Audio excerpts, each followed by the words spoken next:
ఢిల్లీలో తెలంగాణ సీఎం రేవంత్ రెడ్డి పర్యటిస్తున్నారు. ఉపరాష్ట్రపతి ఎన్నిక సందర్భంగా రేవంత్ ఢిల్లీకి వెళ్లారు. 2 రోజుల పాటు సీఎం రేవంత్ ఢిల్లీలోనే ఉండనున్నారు. పలువురు కేంద్ర మంత్రులను కలిసే అవకాశం ఉంది. రాష్ట్రానికి రావాల్సిన నిధులపై చర్చించనున్నారు.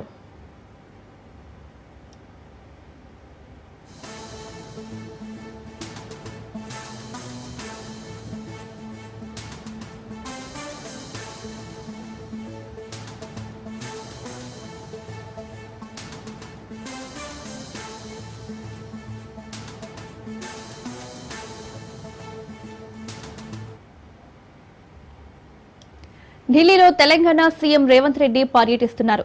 ఉపరాష్ట్రపతి ఎన్నిక సందర్భంగా రేవంత్ ఢిల్లీకి వెళ్లారు. 2 రోజుల పాటు సీఎం రేవంత్ ఢిల్లీలోనే ఉండనున్నారు. పలువురు కేంద్ర మంత్రులను కలిసే అవకాశం ఉంది. రాష్ట్రానికి రావాల్సిన నిధులపై చర్చించనున్నారు.